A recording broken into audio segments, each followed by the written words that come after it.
Olá, bom dia a todos.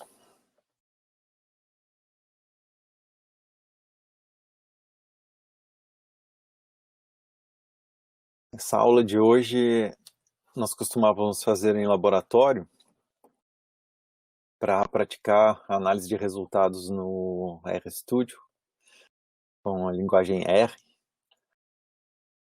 que é a mais adequada para isso. Hoje todo mundo tem usado esse ambiente para analisar resultados de diversos estudos, não só em computação, em outras áreas também, mas na área que a gente faz bastante pesquisa, que é a interação humano-computador. A gente usa direto o R para os alunos, né, de pós-graduação usam para fazer o estudo dos dados que eles coletam dos experimentos. Então, mas antes disso, eu só queria fazer aqui uma introdução da aula.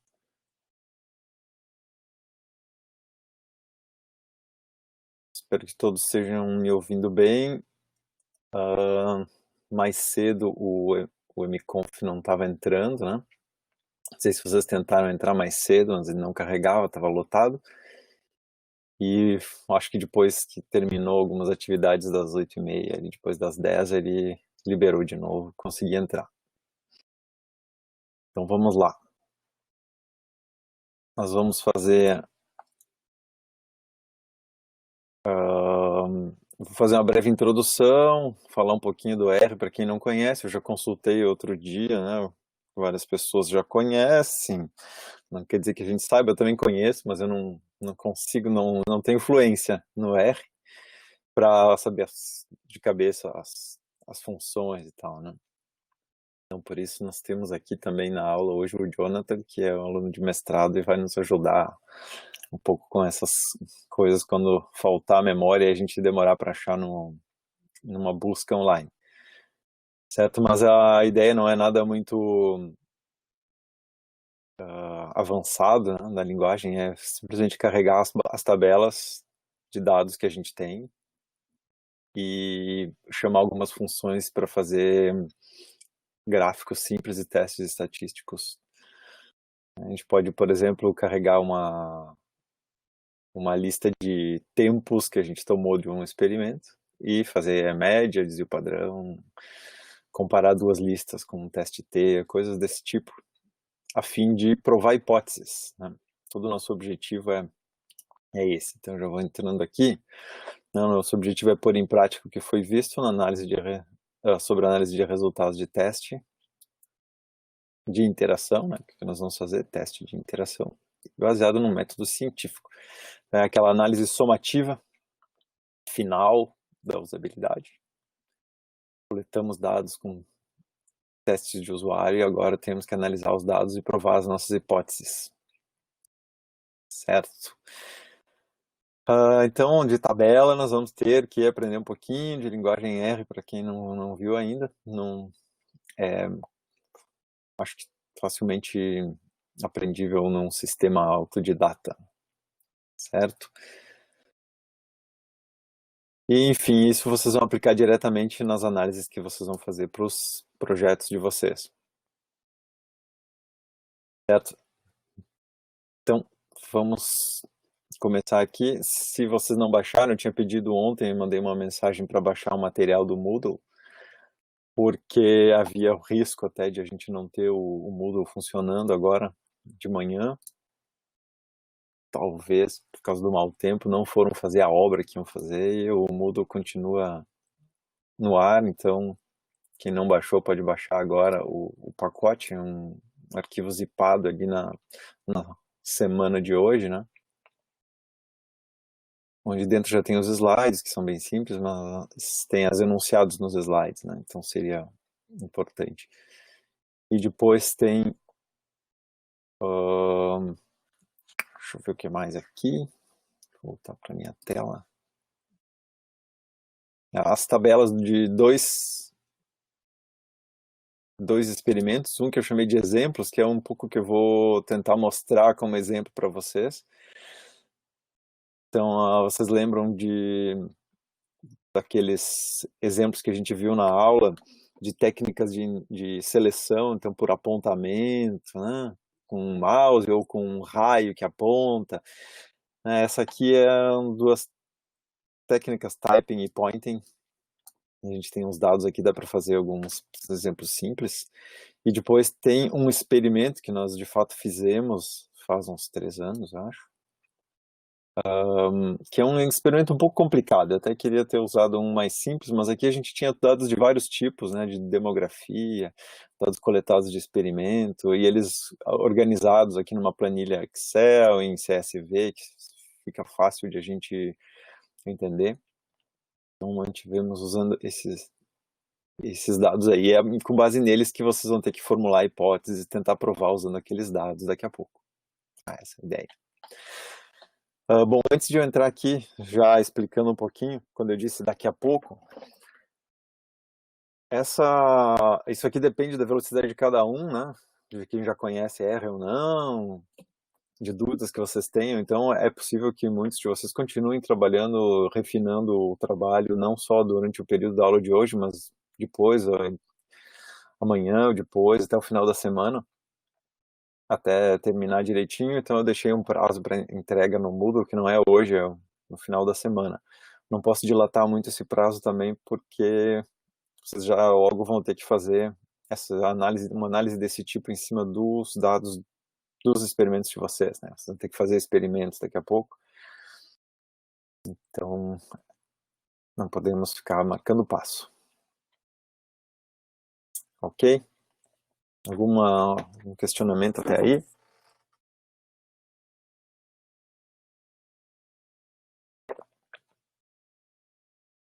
Tranquilo? Bom, então já falei bastante de R, né? Uma linguagem código aberto para computação estatística.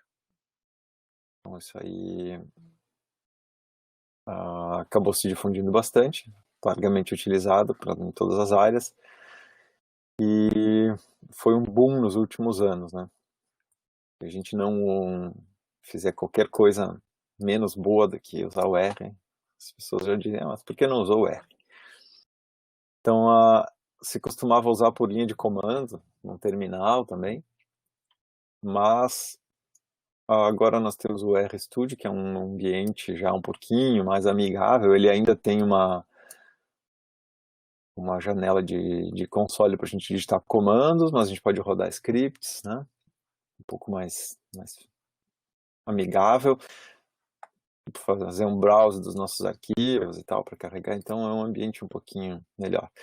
Caso alguém não possa instalar o RStudio na sua máquina, às vezes no laboratório a gente já tinha instalado, mas em qualquer problema dá para usar um acesso pela web também, que interpreta a linguagem, resolve a maioria das coisas.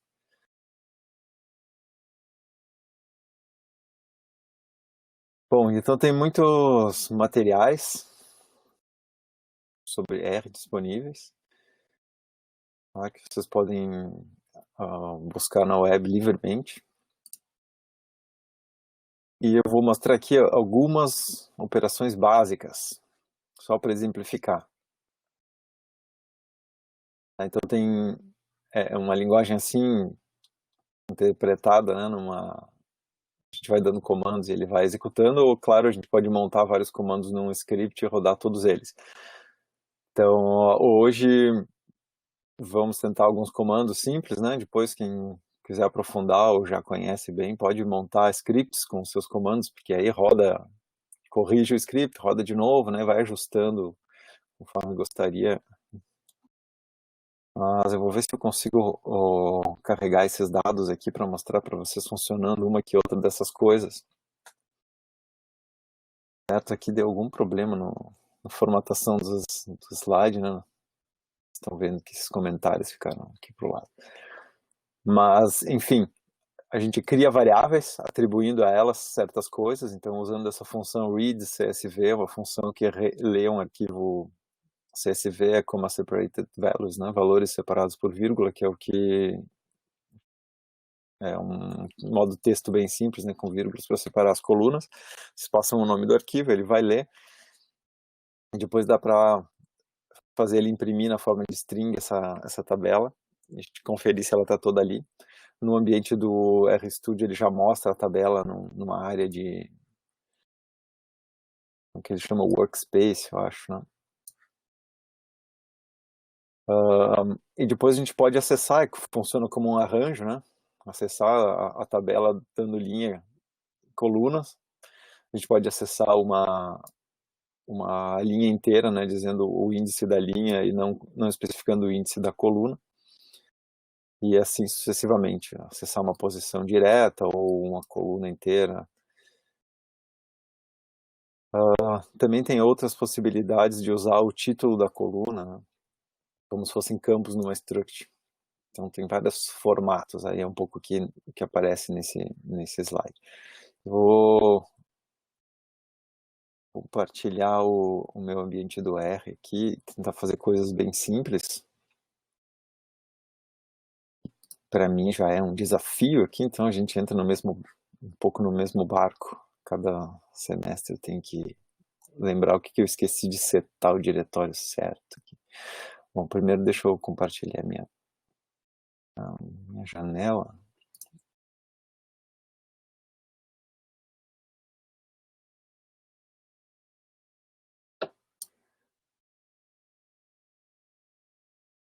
Então, tá, aqui vocês veem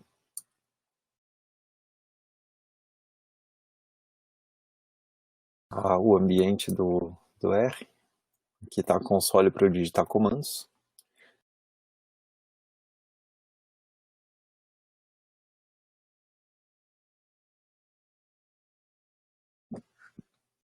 Vamos experimentar algumas coisas. Primeiro, o que acontece se eu digitar direto aqui na Clear Dados? Ele provavelmente não vai achar. Ele não encontra o arquivo, certo? Eu preciso ir para a pasta certa. Então, eu posso também carregar o meu arquivo usando essa aba lateral aqui. Onde é que está o meu...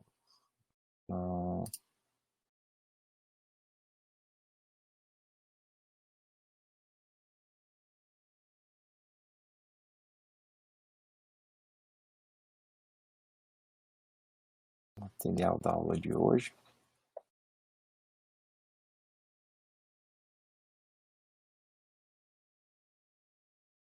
Tem meus dados aqui.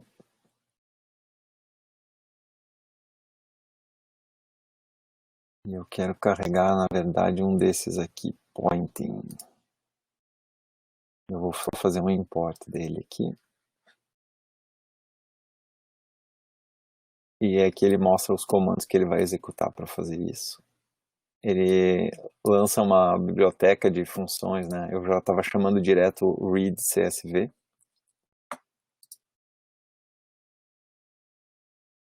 Eu vou mudar o nome para MyData, igual estava lá em cima.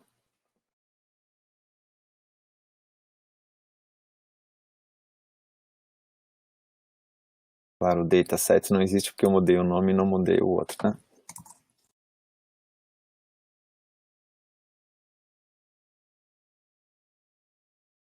Pronto, então... Não. Ele não carregou, na verdade. Pior.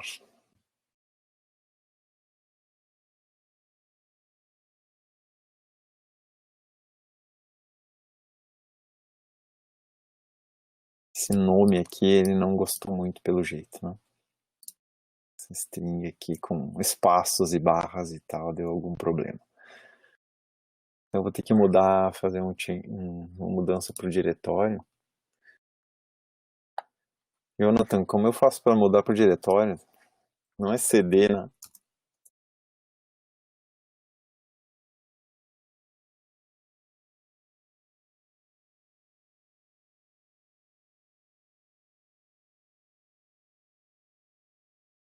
Alguém me dando uma dica. Ir em more, setar manualmente. Aqui, set working directory. Eu sei que tem um comando que a gente tá. Aqui ele aparentemente setou e agora eu posso fazer os meus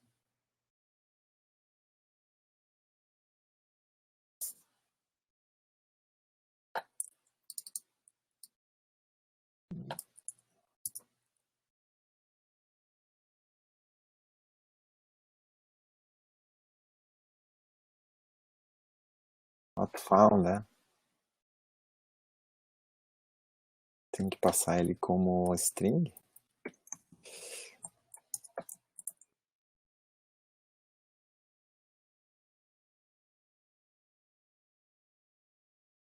Ufa.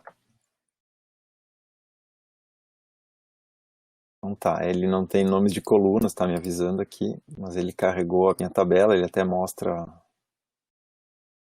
aqui do lado alguma coisa. A gente pode exibir ela também aqui em cima, assim. Então esse aqui é o conteúdo do arquivo, né? Ao exibir ele não carregou nada, mas ao fazer esse read aqui, ele carregou em my data. Agora eu posso tentar aquela função view. Aí ele vai mostrar aqui em cima a tabelinha como ele carregou ela, como essa coluna X1 aqui, ela não tinha nome, ele colocou lá o X1, que é o que ele está dizendo aqui. E agora eu posso acessar esses dados da forma que mostrava ali nos slides. É setwd, então, para setar o working diretório. É, isso aí. Esses comandos é que a gente só fixa quando usa bastante, né? Vocês sabem de programação aí. Mas aí eu posso fazer listar a primeira linha, por exemplo. Ele mostrou, se eu fizer view disso aqui, vai mostrar lá em cima, né? A primeira linha só.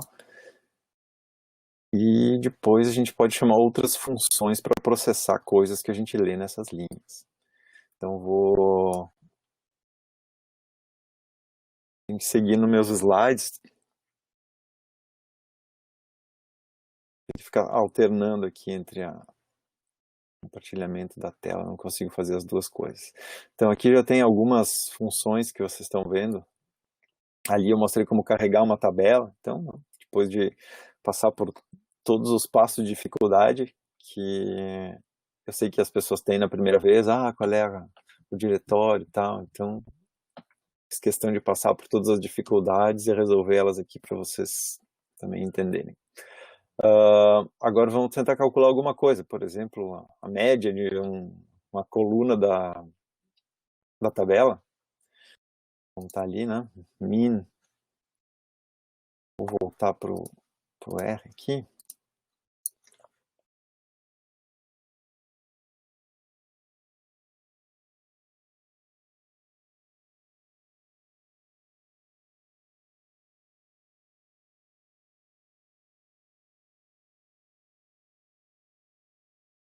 Então, só espionando lá em cima, eu tenho a segunda coluna é mouse, tenho duas técnicas aqui, mouse e estilos, tá?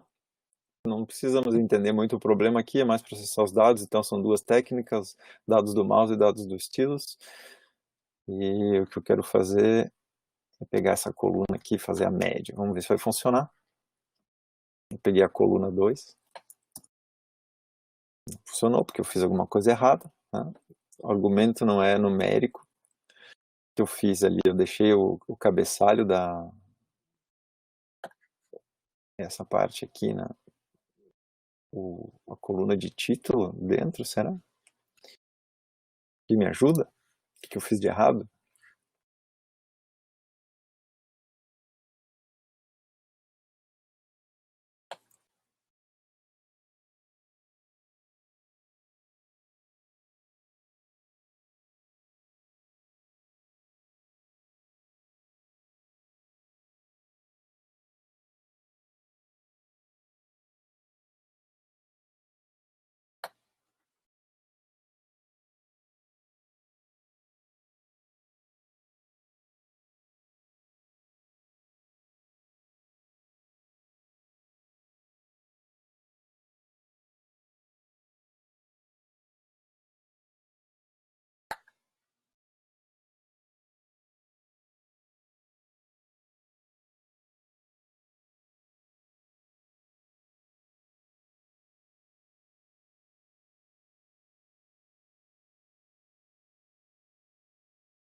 Do jeito que eu estou fazendo, eu provavelmente estou incluindo o campo que eu não deveria ali, e precisaria remover ele. Então, uma sugestão aqui do Felipe é usar o nome, né?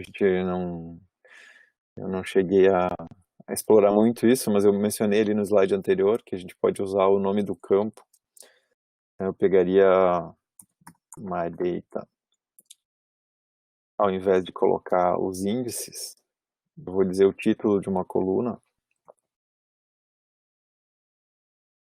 Assim, né, colocando o dólar, ele já me lista os que eu tenho. E eu pedi a média dessa coluna e ele faz. Mas ali eu esqueci de remover.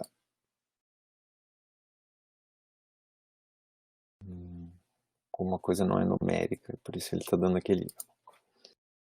Ok, então se eu fizer agora a média do outro, né?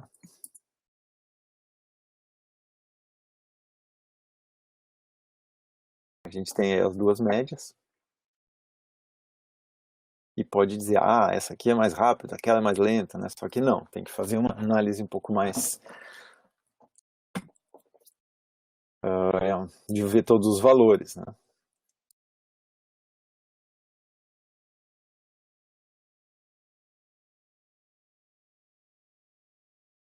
Eu vou chegar lá nos testes estatísticos para isso, mas antes eu queria mostrar que também a gente pode fazer gráficos. Esses dados aí talvez não sejam o ideal para fazer um gráfico muito interessante, né? Nós vamos tentar alguma coisa usando como a função, né? Plot.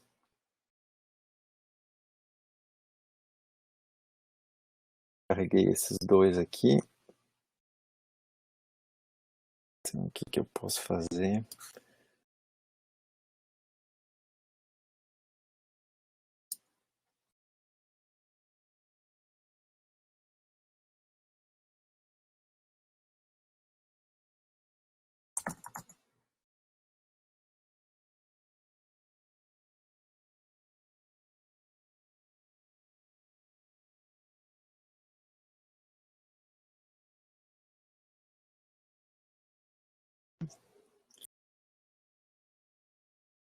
Aqui ele fez só um scatter plot, ele plotou os dados brutos, né? Para cada índice, ele colocou o valor que foi lido. Então não é muito interessante, mas vocês estão vendo que ele gera um gráfico ali.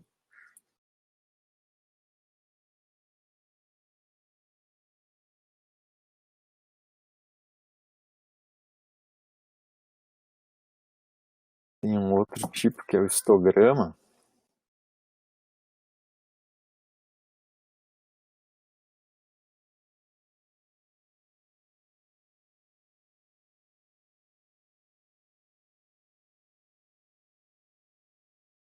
De novo, né, ele botando os dados brutos e ele conta a frequência, né? O histograma diz quantas vezes aquele valor apareceu. E aí ele separou por faixas aqui, eu não coloquei opções avançadas nenhuma.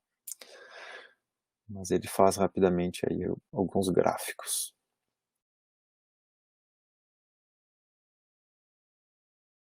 Vocês vão poder explorar depois, tá? Eu só estou dando uns pequenos pinceladas de alto nível, assim, para saber a mecânica da coisa, tá? Então vamos lembrar dos... Voltando às médias aqui, né? Deixa eu só ver se eu consigo primeiro fazer um plot com todos.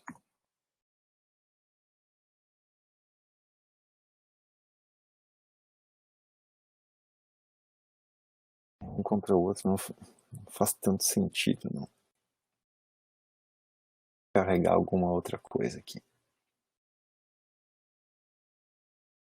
Mas deixa, vamos fazer o básico primeiro, depois a gente tenta explorar o avançado. Então, o que é o básico? Vocês lembram que precisam, quando tem as médias, né? Eu quero saber a diferença dessas duas técnicas. Eu tenho as médias, saber se essas médias são significativas. Então, o que eu tenho aí? Duas variáveis, quer dizer, uma variável dependente, que é esse valor aí, o tempo medido, suponho que seja o tempo medido. Então, essa é a variável dependente para dois tratamentos de uma variável independente. Então, a variável é a técnica, uma técnica é o mouse, a outra é o stylus, e a variável dependente é o tempo, e eu tenho esses dois valores de média, eu tenho todos esses valores aqui na tabela. Então, vou assumir que eles são pareados e vocês veem que para cada para cada valor numa técnica tem um valor na outra técnica, e vão assumir que eles são normais, tá? Mas vou fazer um teste de normalidade que é relativamente simples, que é o Shapiro-Wilk. Então, Shapiro teste, esse aqui.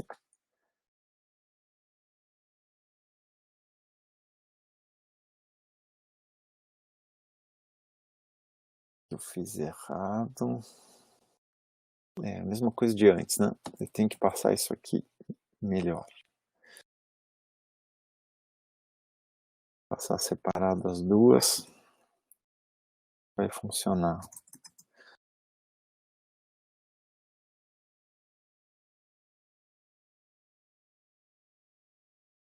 Tem um argumento a mais. Então, eu tenho que passar um argumento só. Eu preciso me livrar daqueles valores que não são números.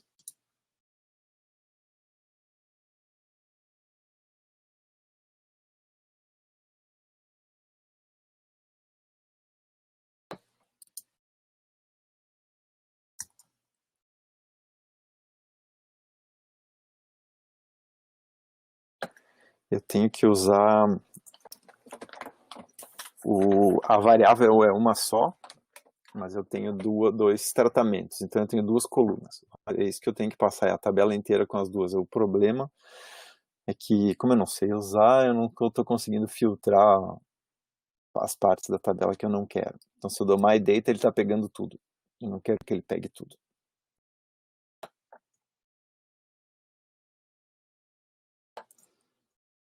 Se eu passar só uma, assim não faz sentido. Ou faço? Bom, talvez faça assim. Pro Shapiro, é que eu estava já pensando no teste T. Então, pro Shapiro, ele pegou essa distribuição aqui e ele me disse que me deu esse resultado aqui, um W e um P. Como aí a gente tem que saber interpretar ele, mas é muito simples porque vale a regra geral aquela. Se o valor do P for menor do que 0,05, então ele é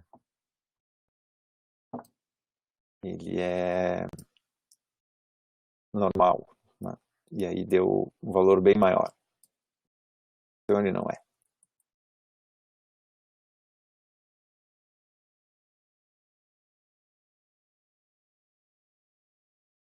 Mesma coisa para os estilos.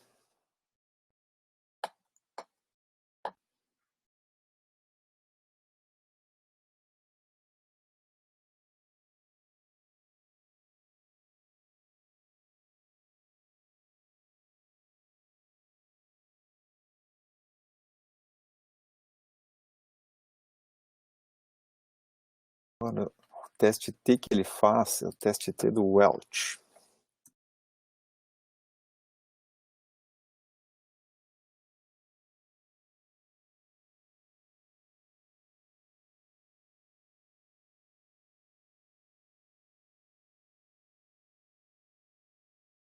Que é uma adaptação do teste T do Student. Um pouquinho mais confiável, tá? Mas é um teste que faz a mesma coisa.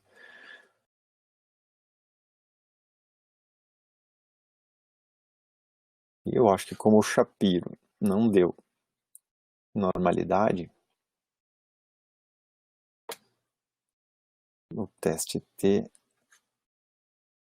não nos dá a confiança que ele,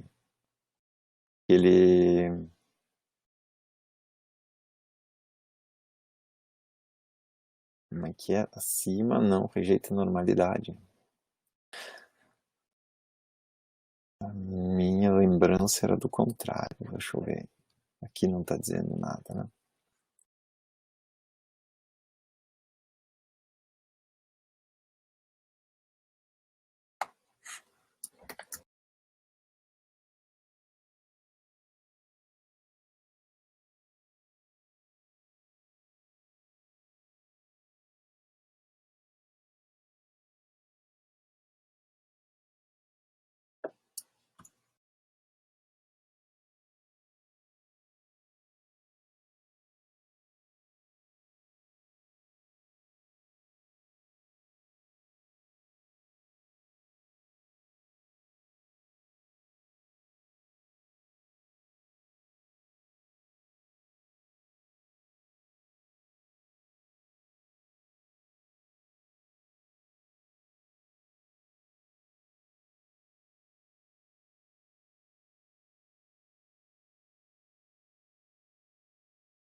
Se o valor de P for menor do que o valor do alpha level, que é o 0,005 que a gente escolheu, né?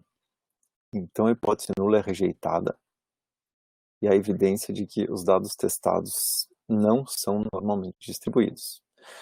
Como no nosso caso ele deu maior, né? Então o P é maior do que o valor do alfa que a gente escolheu, que é o 0,05, 5%. Então, a hipótese nula de que os dados vêm de uma população distribuída normalmente não podem ser rejeitados, né? De modo que a gente pode considerar que é normal, como disse o Guilherme. E é por isso que nós vamos fazer o teste T do Welch. E no R é assim, e eu vou passar as minhas duas colunas agora.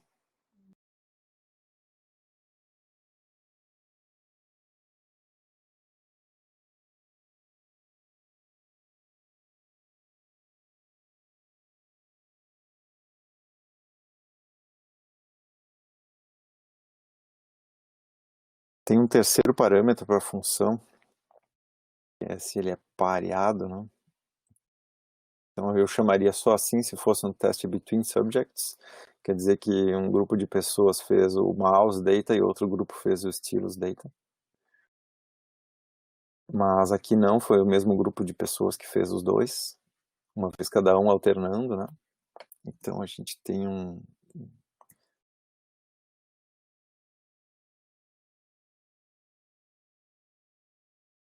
terceiro parâmetro para dizer que é within subjects.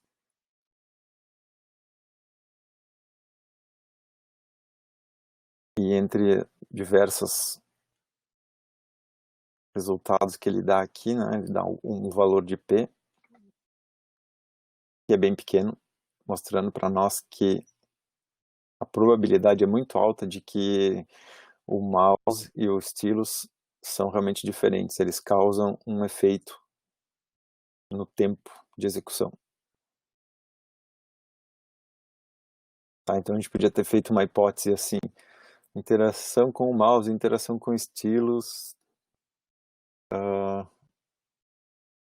usar uma técnica ou outra tem um efeito no tempo medido para a execução de uma certa tarefa, digamos, selecionar bolinhas. Tá? E essa nossa análise aqui mostra que sim, tem uma diferença e a gente sabe qual é a diferença. Se eu olhar as médias, aqui ele diz média das diferenças, né? Vou voltar aqui para a gente ver as médias 10,38 para 11,85. Essa diferença aqui, média. E ele fala que a hipótese alternativa, que é é a nossa hipótese, que não é hipótese nula, dentro desse intervalo de confiança aí.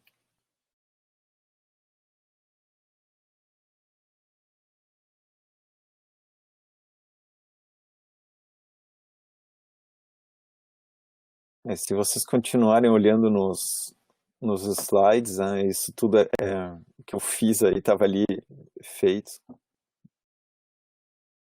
mais adiante. Eu não vou fazer exemplos aqui da nova, porque segue a mesma mecânica, né? É só a questão de interpretar o que é uma nova e tal. Onde talvez a gente pudesse explorar um pouquinho mais, ainda fosse nos gráficos. Mas eu acho que eu vou deixar para vocês, enquanto eu também vou fazendo alguns aqui.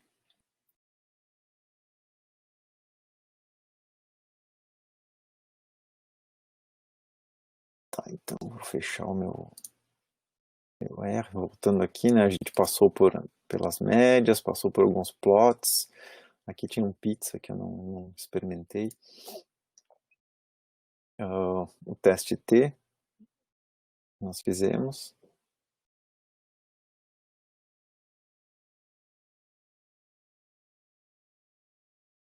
Como fazer o Shapiro-Wilk.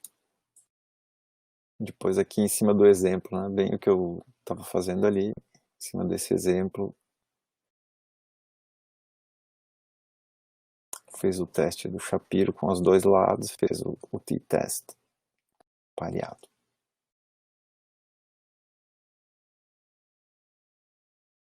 Eu fiz o upload aqui no mconf dos slides em PDF, e aí ele desformatou, em PDF não, em PPT, e aí ele desformatou um pouco. Geralmente eu faço com o PDF e aí não tem esse problema, mas vocês têm os slides em PDF, aí deve estar tudo direitinho. Ok, a nova, né? Analisando outras situações. Agora eu vou pular essa parte do código, deixar vocês fazerem depois.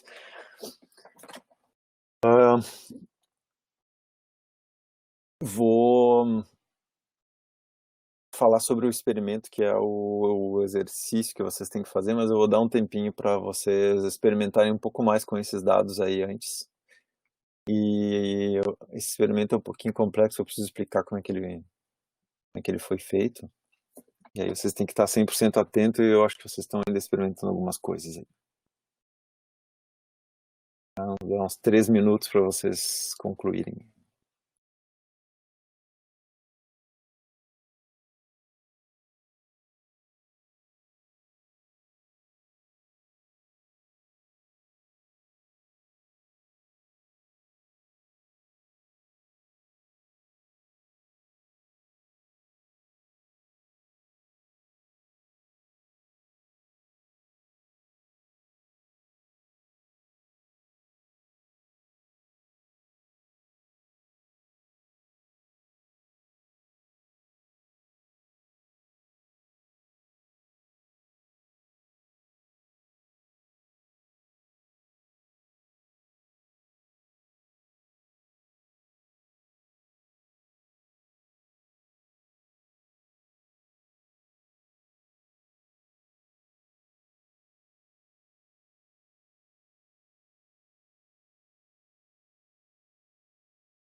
Bom,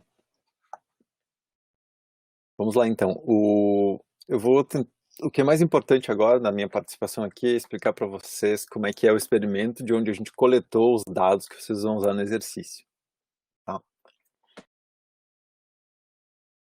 Então, vejam aí um pouco a descrição das variáveis.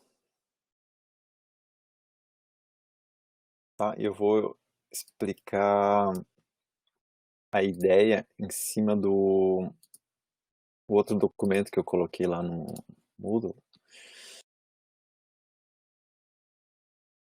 Tem essa descrição aí.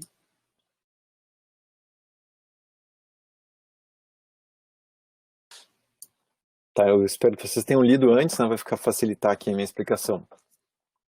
Mas é assim, a ideia é uma interface que permita a um indivíduo cego navegar por um espaço, certo? Como é que um indivíduo faz quando ele vem, digamos, para um espaço novo que ele não conhece, né? A casa dele ele já conhece bem, então digamos que ele vá num outro espaço. Ele vai ter que caminhar pelo ambiente, tocando, né, nas paredes, nos móveis e tal, à medida que ele vai montando um modelo mental daquele lugar, então mesmo sem enxergar, depois ele conhece bem o ambiente, consegue caminhar por ali sem esbarrar nas coisas.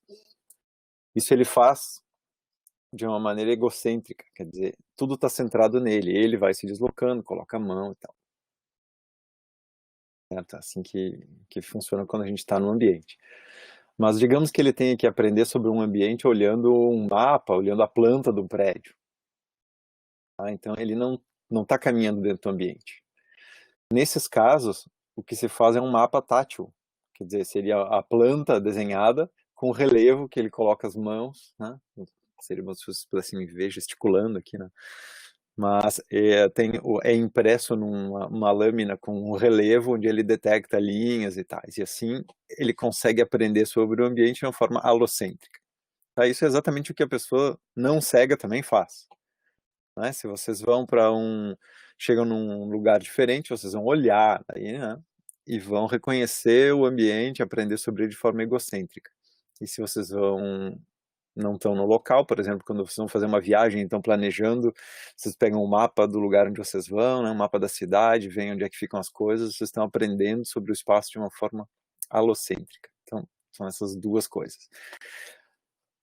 Bom, e a gente queria fazer uma interface computacional para indicar para um indivíduo o posicionamento dentro de um espaço. E, portanto, a gente foi investigar essas questões aí. E aí nós montamos esse experimento, onde num caso o indivíduo ele vai vestir um dispositivo que dá vibração no corpo dele, em algumas partes. Aqui no caso, deixa eu ver se isso aparece bem na descrição do Immersive Map, né, que é uma das condições.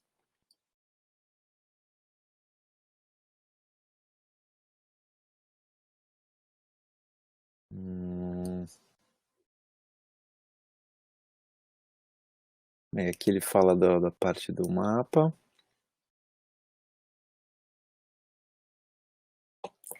Tá. Então a gente imaginou um ambiente para fazer um experimento. Nós tínhamos o nosso dispositivo, eu vou explicar. É uma banda presa na cabeça e ela tem motores de vibração em várias posições na cabeça em volta. Então eu consigo ativar um desses motores que faz vibrar um ponto e isso me indica uma direção no plano, certo? Posso ativar o motor em qualquer direção e isso vai me indicar essa direção. Então a gente imaginou um espaço onde eu tenho 3 pontos e eu sempre quero saber a posição do terceiro ponto em relação aos outros 2. Suponha a situação que vocês estão, é um triângulo, né? São 3 pontos. Eu digo para vocês, bom, agora tu está no ponto A, olhando para o ponto B. Indica com o braço onde é que está o ponto C. Daí depois eu digo, bom, agora tu está no ponto C, olhando para o ponto A. Indica com o braço onde é que está o ponto B. Certo? A pessoa tem que construir essa informação da forma desse triângulo aí. E aí são duas duas condições diferentes. Tá? Uma delas é o mapa tátil. O mapa tátil é uma folha assim, com 3 figuras em relevo. Uma bolinha, um quadradinho, um triângulozinho, tá? Em relevo.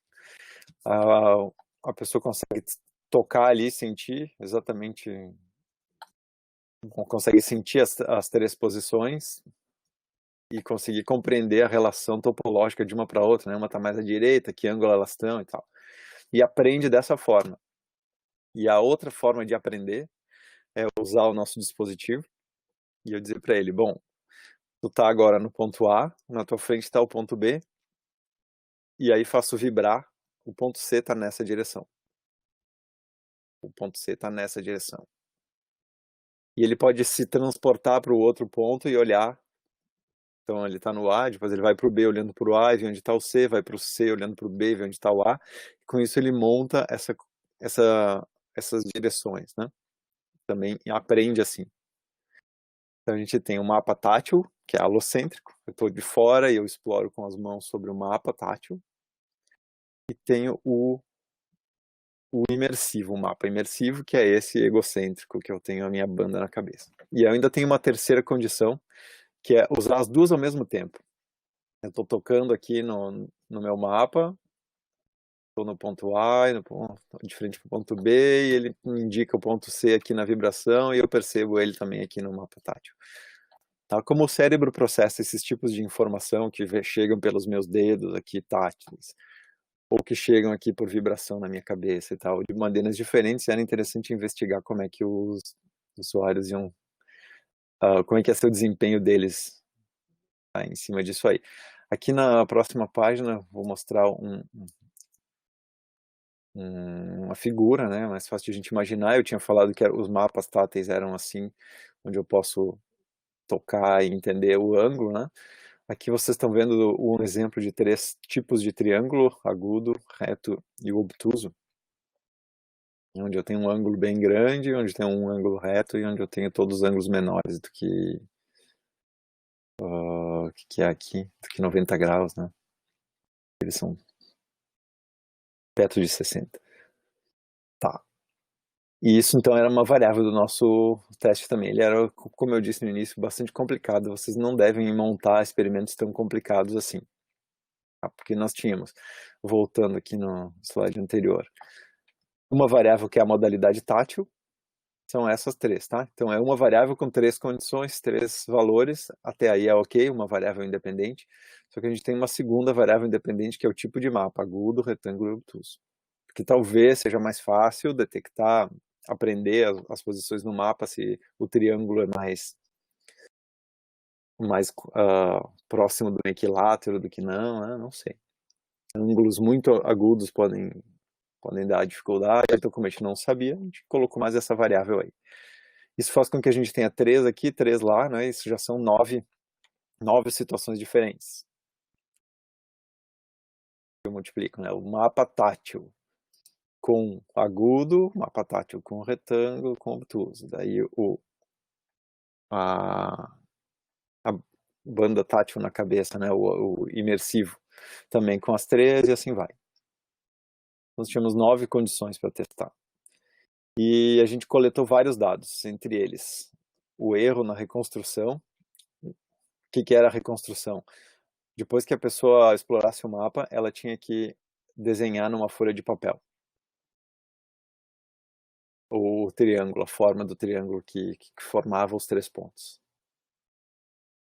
O erro no apontamento, então ela tinha que apontar, tá, se eu estou no A e aqui está o B, o C está para lá. E a gente rastreava o braço para fazer a medida do ângulo.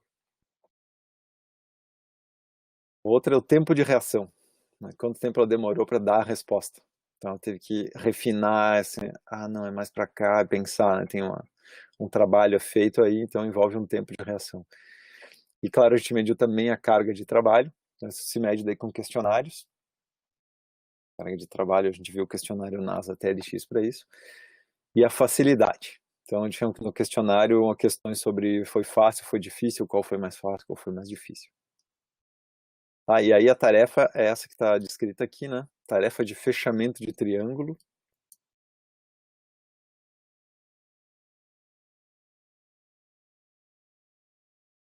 E esse aqui é o protocolo que foi usado no teste. A pessoa preenche um questionário demográfico, os dados dela e tal, depois faz um trial e as questões, depois o outro questões, depois o outro questões específicas sobre eles, né?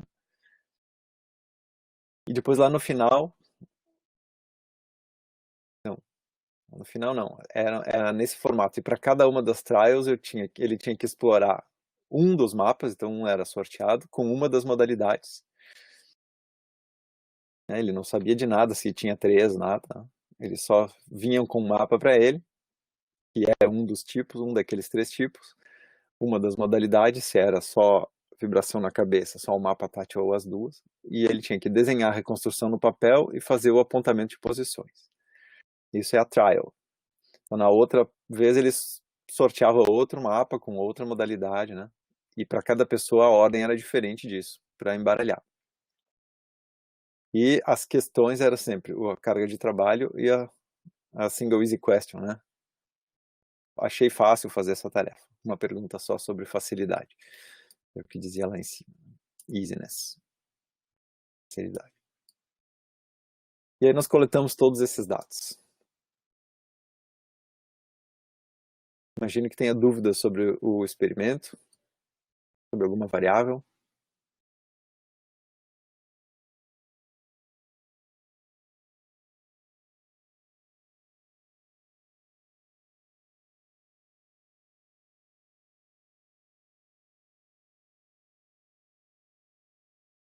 Conseguiram entender?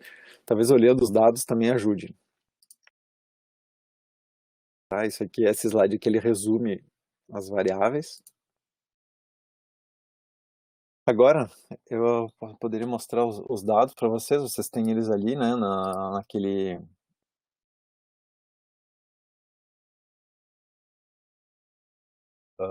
aquela pasta experimentos dentro do arquivo zipado. Eu vou abrir um dos...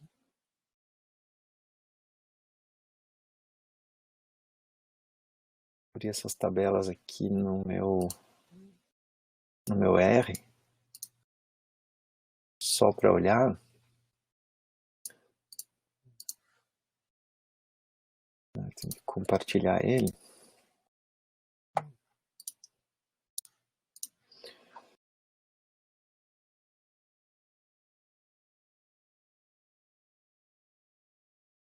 Então, se for só view, fica feio, né?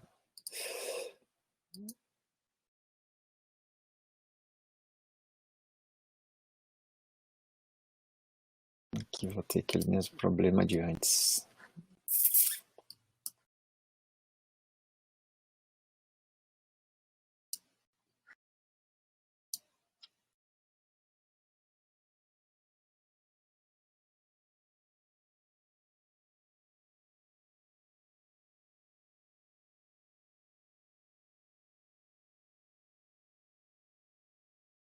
Ai, meu Deus.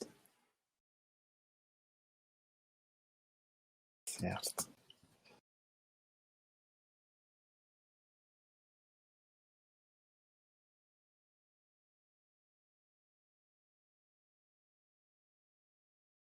Read mesmo? CSV.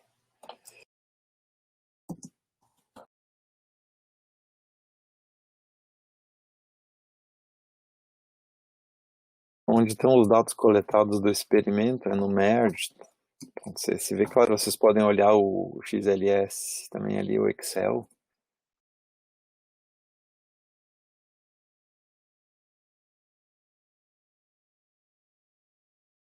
Aí ele carregou.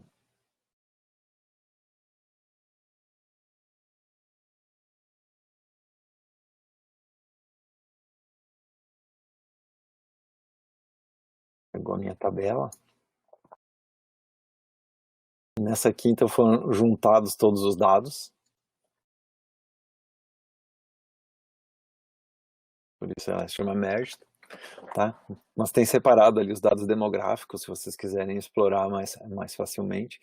Aqui, para cada usuário, vocês estão vendo que o usuário 1 aqui, ele tem 3 entradas, né? A pessoa fez 3 vezes lá. lembrando do protocolo. Então, é claro que a idade é a mesma, tal, isso aqui se repete nessa tabela. Aí tem no questionário também de pré-teste, a gente pergunta alguma coisa sobre problemas de visão, se tem, tinha também se tem cabelo comprido ou não, onde é que estava isso, será? Aqui, cabelo curto, longo, porque isso podia interferir na vibração, né? Se já tinha usado esse dispositivo antes, diversas coisas. Uma coisa que eu não falei é que os indivíduos faziam esse teste de olhos vendados para simular que eram cegos, tá? Mas não importa tanto porque nada era visual. Claro que olhar o mapa tátil ajudaria, né, para quem vê, mas tá. E aí, para a condição que ele testou, Immersive Map,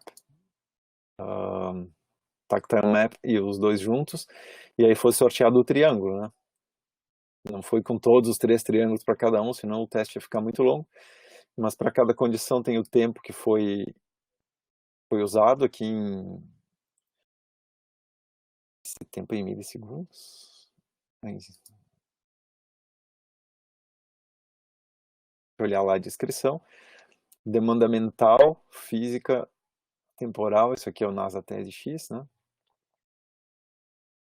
E no final, easiness, que é a questão de facilidade. Aí vocês têm todos os dados para explorar. Podem, por exemplo, fazer uma hipótese de que os indivíduos de cabelo comprido acharam mais fácil alguma coisa. Por exemplo, tá? É uma hipótese que alguém pode querer fazer. Acho que ela não vai ter muito sucesso aqui. Por isso que eu falei ela, para não queimar nenhuma boa que vocês possam fazer. Mas é para dizer que no mapa imersivo o tempo de execução é maior, mas sei lá, as pessoas acharam menos cansativo, né? Enfim, são hipóteses que a gente vai fazer e usar esses dados aqui para provar fazendo as análises. Vocês têm...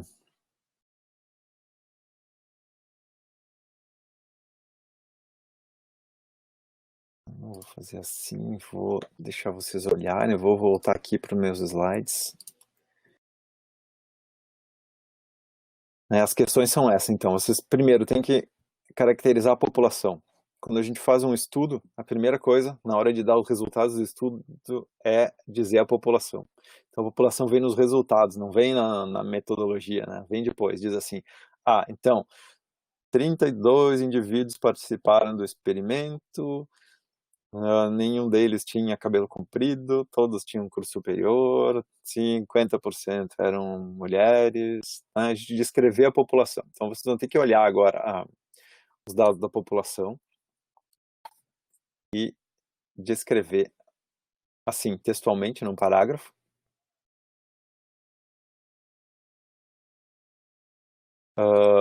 Ainda aqui na população, dá para fazer um gráfico, do tipo, um gráfico pizza para colocar divisão por gênero, né?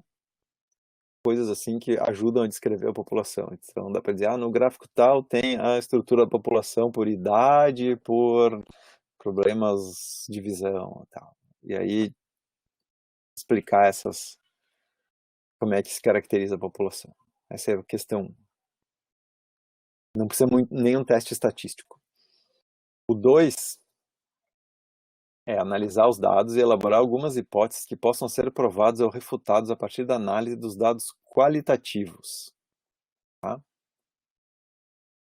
Então, eu tinha dado uns exemplos ali. Os qualitativos a gente vai olhar os questionários, né? Vai olhar o que eles acharam mais difícil, mais fácil, mais demandante em termos de esforço, e ver as características deles e tentar dar conclusões do tipo que eu coloquei aqui: homens com menos de 30 anos e algum problema de visão acharão difícil chegar ao destino. Tá, isso não, nós não temos que chegar ao destino nesse experimento, tá? Mas vocês podem fazer coisas desse tipo, fazer observações, conseguir olhar os dados, separar em grupos. Vamos separar agora só os homens com idosos, agora só as pessoas de cabelo comprido, independente de se é homem ou mulher, tal. Né? Analisar coisas, e aí a gente pode fazer a hipótese até por engenharia reversa aqui. Posso olhar e a partir do que eu observei dizer assim, para montar a minha hipótese, né? Homens com menos de 30, tá. Isso se prova daí por tal e tal, que é a parte B. A parte B da questão, a 2, é tentar provar a hipótese. Então, vocês fazem a hipótese e depois tentam provar. Mas, como eu disse, dá para fazer a engenharia reversa aqui. No caso daquela minha hipótese de antes, voltando para ler aqui, homens com menos de 30 anos e algum problema de visão acharam difícil chegar, a gente consegue provar a hipótese assim, essa afirmação é confirmada pelas respostas à questão N, onde se vê que 75% dos homens com problema de visão disseram que foi difícil chegar ao destino, dando notas iguais ou inferiores a 3 para esse quesito. Então tem que explicar por que vocês acham que essa hipótese é verdadeira, né? Aí dá para usar gráficos e tentar ser bem genérico, porque eu estou dando exemplos bem específicos de propósito, para não queimar os exemplos bons, né? Mas, claro que se eu disser assim, os homens com cabelo comprido e menos de 20 anos e com problema de visão há mais de 10 anos fizeram tal coisa. Isso é restringir demais, não é uma informação interessante para nós, né? Então tem que ser mais genérico, tem que tentar generalizar. Claro que generalizar tudo não dá, porque chega um ponto que eu vejo, não, aqui não é verdade, né? Não são todas iguais quanto a isso. Mas, se eu pegar só as que têm menos de 30, comparar com as que têm mais de 30, daí eu consigo generalizar alguma coisa. Então, é essa a ideia. E, finalmente, o exercício 3, daí é para analisar os dados quantitativos, que é fazer um pouquinho o que a gente fez ali no R. Tá? Então, de novo, a gente observa os dados, tenta ver semelhanças, diferenças, né, com relação às condições que foram impostas, os tipos de mapas ou os tipos de interface, e aí fazer ali a hipótese. O mapa tátil junto com como é que é, a interface imersiva, o mapa imersivo,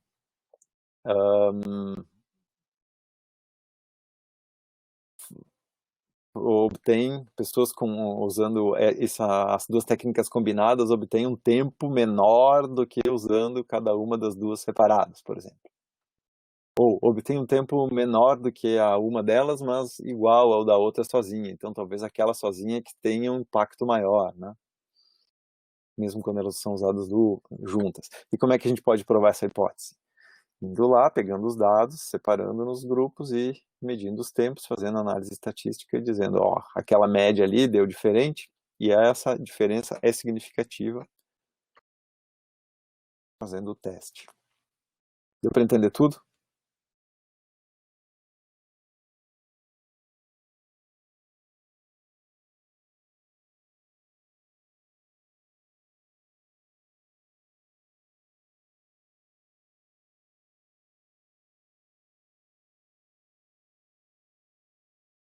Claro que depois na prática, né, um pouquinho surgem mais questões, mas agora o trabalho de hoje era prática. Quando a gente faz no laboratório eu falo muito menos e deixo muito mais vocês trabalharem, mas aqui, já que vocês não estão no laboratório, podem usar mais tempo depois, eu preferi explicar mais as coisas e agora eu deixo com vocês. Então eu terminei aqui por hoje, eu vou ficar aqui até o meio-dia.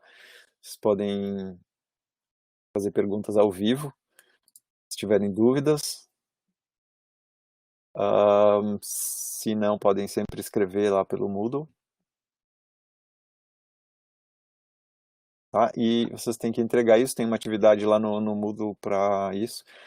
Eu vou aproveitar também uns minutinhos agora, antes de parar de falar. A sequência das aulas, né? Nós temos uma revisão para a prova na quinta-feira, que também vocês podem vir presencialmente fazer perguntas ou enviar as perguntas, eu vou responder aqui na hora ou respondo pelo Moodle, como vocês acharem melhor. A ideia é esclarecer todos os pontos do que a gente já viu, porque semana que vem a gente vai fazer uma avaliação que vai ser parecida com aquelas provas que eu botei de exemplo ali, para vocês responderem no Moodle com um tempo limitado. Tá? Vai ter lá o slot da aula da semana que vem e vocês têm que responder naquele tempo lá. Mas eu vou mandar instruções por escrito e na quinta-feira a gente fala sobre qualquer detalhe que tiver em dúvida ainda. Ah, então, data para acessar está expirada, né? Encerrada? Estranho, aqui para mim não parece isso, né? Eu vou conferir. Estranho que exista esse tipo de coisa, mas bom. Vou conferir agora. Vou deixar vocês trabalharem e, de preferência, essas dúvidas de prova e tal, vamos deixar para quinta-feira. E agora vamos focar nessa questão da análise dos dados aí.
Ok, os questionários das provas, eles têm uma data de fim, né? Lógico, mas eu não me dei conta de que aí vocês não conseguiriam ver as perguntas. Então agora eu já coloquei, já estendi a data.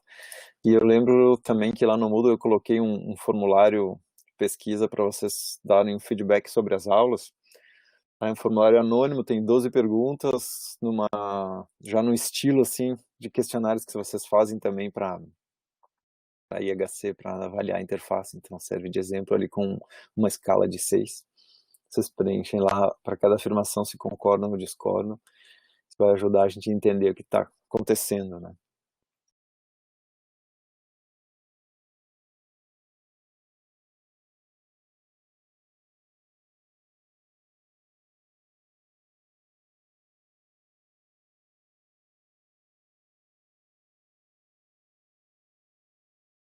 E por último, eu preciso dar o feedback para vocês das avaliações feitas até agora.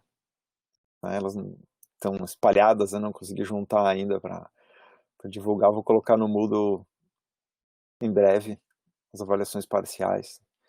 Nós não temos não temos casos críticos, eu acho que está tudo bem, não se preocupem.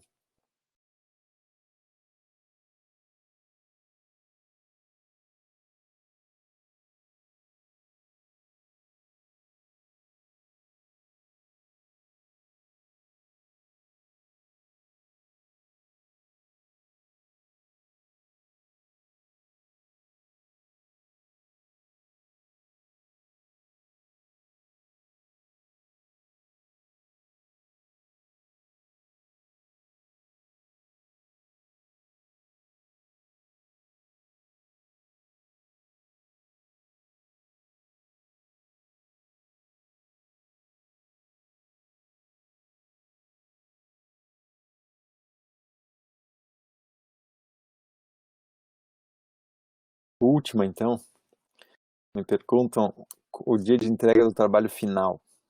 Pois então, pelo cronograma eu teria colocado, né, coloquei ele ali uma semana depois da prova, então seria terça, não da semana que vem, na outra, daqui exatamente 2 semanas, dia 21 de julho. Tá, esse é o plano. Nós temos flexibilidade, já que o semestre vai acabar só lá por outubro, novembro. Se vocês quiserem mais tempo, né? Não sei se isso vai ser necessário, mas a princípio é ali no dia 21, e depois da prova a gente pode conversar, quem sabe para estender de uma semana. Isso pode atrapalhar para alguns ou ajudar para outros, né? Então eu prefiro por enquanto manter assim, e se houver demanda a gente vê o que fazer.